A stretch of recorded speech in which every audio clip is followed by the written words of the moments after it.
Well, it's that time of year. Oh, there went. Yes. We we have a huge snowstorm coming here in Iowa, and we got to get the snowblower ready on the tractor.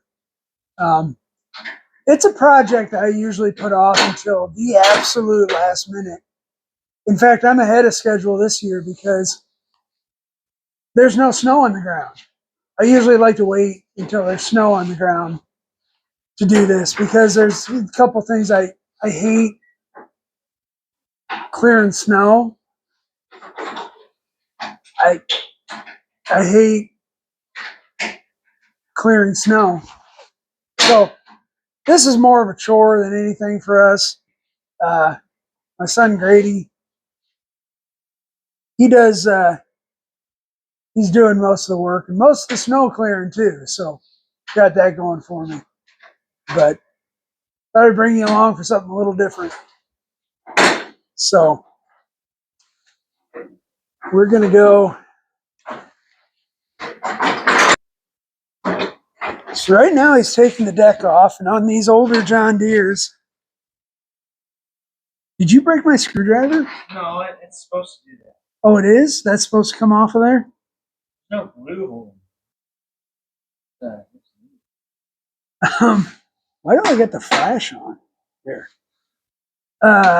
You got to take the mule drive off. So this part in the front is mule drive. This is great.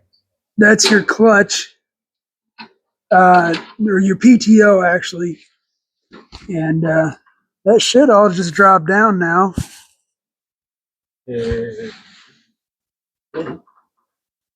I don't think you have it out back there. Did you pull the?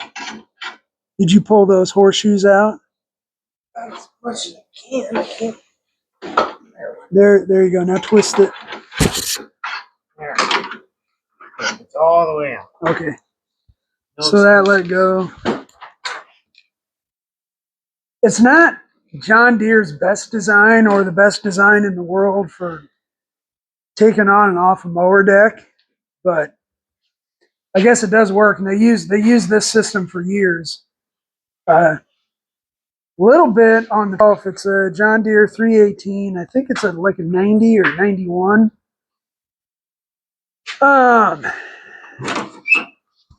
It has 1,280 hours on it. It's been a really good unit for us. It was actually owned by my uncle before, and he's had it since it was new. I love this design. You take one side out and the other side goes back in. It's great. But yeah, so we're having fun, busting knuckles, and like I said, not the world's most ergonomic design for putting one of these on. There you can see you got the mule drive off.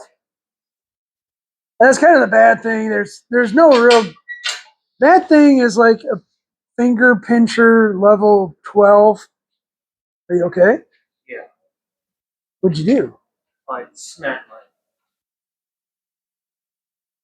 Who knows what it was? But yeah, everything on that moves. There's no place to grab it where you can like without smashing your fingers.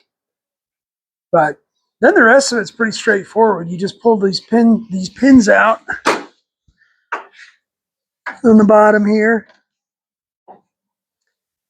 Well, I'm gonna let him do that. Then those arms drop down and you slide it out. Snowblower is actually relatively easy, which I'll show you that in a minute. I'd love to give you a hand there, pal, but my coffee has reached that perfect temperature to where I can drink it now. But if I wait too long, it's going to go south on me. So I have to focus on that. Okay, mule drive is off. It's over there. We got the pins off. These arms come down. And now you can just pull it out. It's just that easy.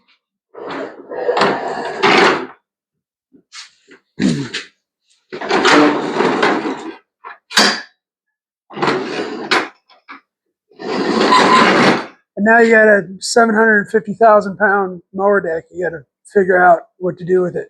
So this is another thing, and it's not really a complaint. It just is the way it is. But so you got the mower deck, then you got the mule drive, and then you got these little.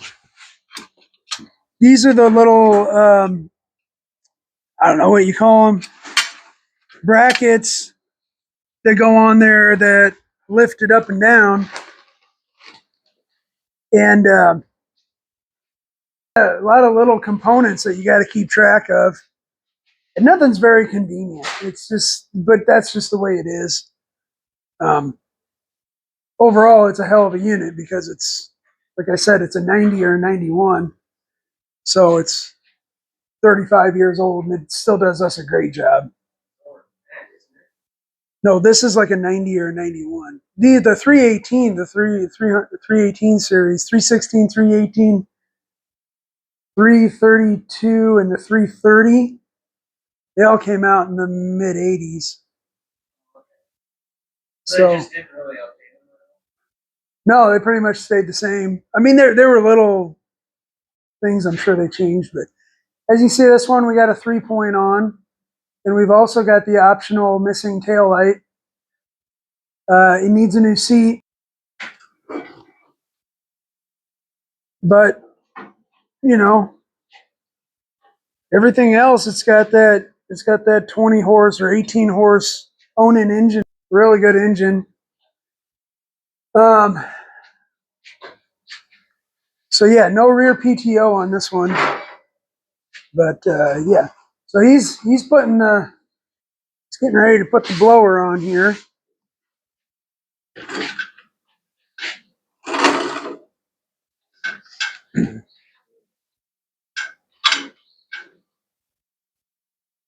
So we made this little cart for it.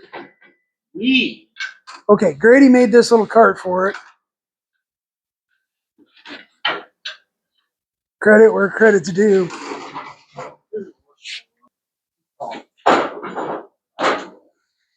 Well, yeah, but it's good for moving it around and storing it. So hang on, let me help. What did I do with my gloves? Because again, everything on this thing is literally designed to smash your hands. I almost think that when they were designing this up in Waterloo or Dubuque or wherever they designed it, Rock Island, I think they sat around a big conference table and they said, "Okay, boys," their cigars and stuff, and said, let's see how many times we can smash people's hands. Yeah. But the bottom's got to go in first. So you're gonna have to take that cart off.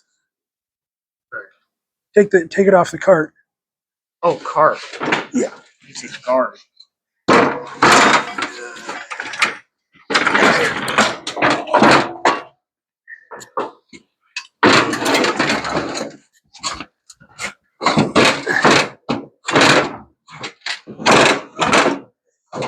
Everything's got to be completely, perfectly square. You can do that. You can do that? And you do that. No, here, lift up on the front. You do this. And just like that, it's done. And you forget which hydraulics go where. I'm assuming it's these. It's those over there. And then you got to get the belt on. So the belt on these is kind of it's a little bit goofy.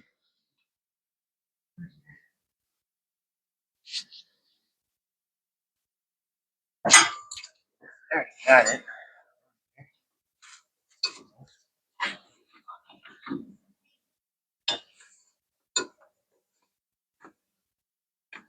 Oh, no, you're not. You're not in the groove over here. Huh? No. Oh, I see. There you go.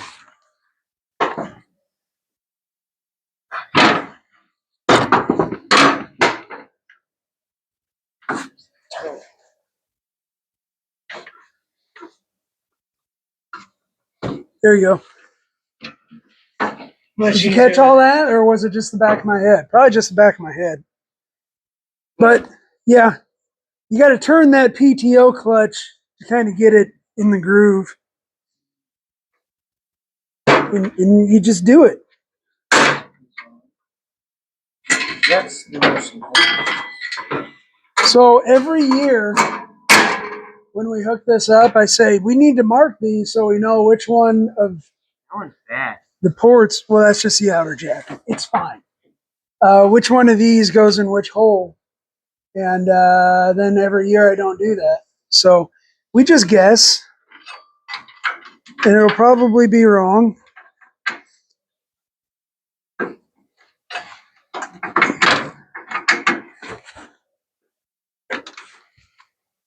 Oh, what are you doing? No, there we go.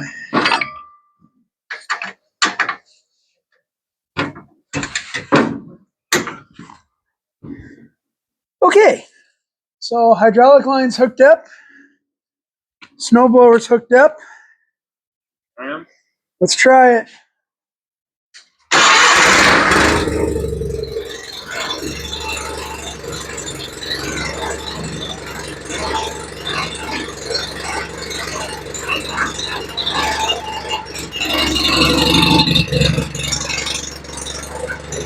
No.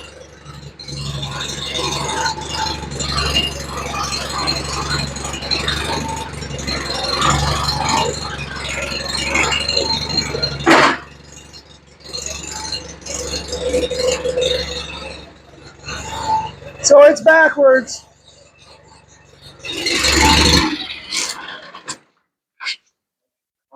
And then another thing they got going on is like, so you have to shut it off to turn these around. Otherwise, you've got the exhaust blowing directly into your lungs.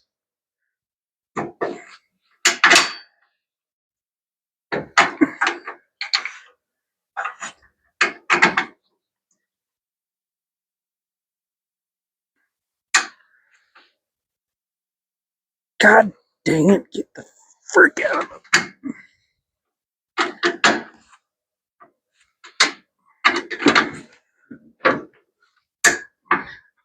Okay, try that.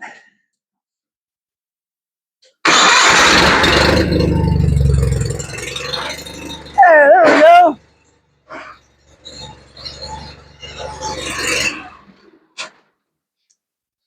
Okay. So we also have a cab for this. It's been modified and modified and modified and modified over the years. It works pretty okay. I tell you, if you've ever been out in the snow when it's like blowing like 20-mile-an-hour winds and it's like 6 below zero, having a cab is immensely nice. Now, there's no heat in there. I tried rigging up a heater like years and years ago with this. So this is an air-cooled engine. So it's not like I can put like a heater core in there and have coolant flowing. It was kind of a goofy deal, you know, because the way this cools is that the fan draws air in from the bottom and blows it out the front. So I made this attachment that went on the front with a pipe that went around into the cab. And it did work. The problem is that the exhaust is right here. So it tended to draw quite a bit of exhaust in. And, well, that's called asphyxiation, I think, or I don't know what that's called, but it's not good. So I just bundle up. Actually, I just tell my son to do it. Not with the heat, but, you know, get bundled up and go do it. So, we're going to put that cab on. So I'm going to let this run and we'll probably montage this.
All right. Well, there you have it.